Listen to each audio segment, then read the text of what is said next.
కాకరకాయ పులుసు కోసం కాకరకాయలు ఒక హాఫ్ కేజీ అయితే తీసుకున్నాను. అండ్ దీని పైన ఉన్న తొక్కంతా తీసేసాను అనమాట. చూడండి, తొక్కు తీసిన తర్వాత ఇలా ఉంటాయి. దీన్ని చిన్న చిన్న ముక్కలుగా కట్ చేసుకొని ఒక గిన్నెలో బాయిల్ చేయడానికి చిన్న చిన్న ముక్కల్ని మాత్రం కట్ చేస్తున్నాను. చూడండి, ఎలా అయితే ఇలా ఈ సైజు ఉండాలన్నమాట. ఈ సైజ్ దాంట్లో నేను కొంచెం వాటర్ అనేది యాడ్ చేస్తాను బాయిల్ చేయడానికి. చూడండి, మరీ ఎక్కువ వాటర్ కూడా కాదు, ఒక హాఫ్ దానికి అది బాగా మునిగేంత వరకు వాటర్ వేస్తాను అనమాట. దాంట్లోనే పసుపు, ఉప్పు, తర్వాత పసుపు ఉప్పు వేసిన తర్వాత అయితే నేను స్టవ్ వెలిగించుకుంటున్నాను. స్టవ్ వెలిగించుకున్న తర్వాత నేను కొంచెం సేపటి తర్వాత పెరుగునైతే యాడ్ చేస్తాను.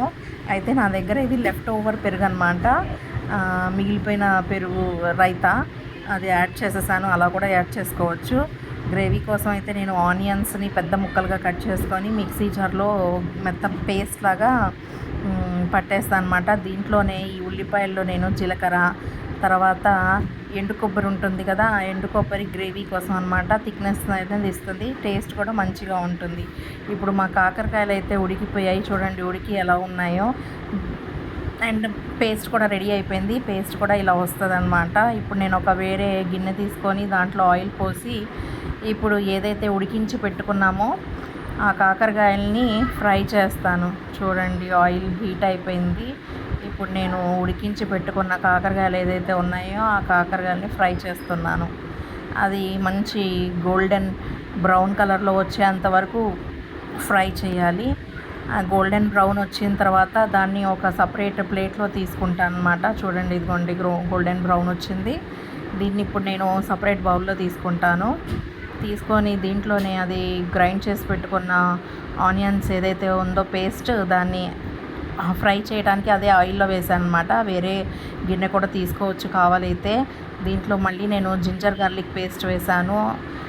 దాని పచ్చివాసన పోయేంత వరకు దీన్ని కూడా కొంచెం ఫ్రై చేయాలి. ఫ్రై చేసిన తర్వాత నేను పసుపు, ఉప్పు, కారాన్ని అయితే యాడ్ చేస్తున్నాను. యాడ్ చేసిన తర్వాత మళ్ళీ దీన్ని కూడా బాగా ఫ్రై చేస్తాను అనమాట. ఫ్రై చేస్తే ఏంటంటే దీని లోపల ఏదైతే అంత ఆయిల్ ఉందో ఆ ఆయిల్ అంతా పీల్చుకుంది కదా, అది బయటికి వదులుతుంది.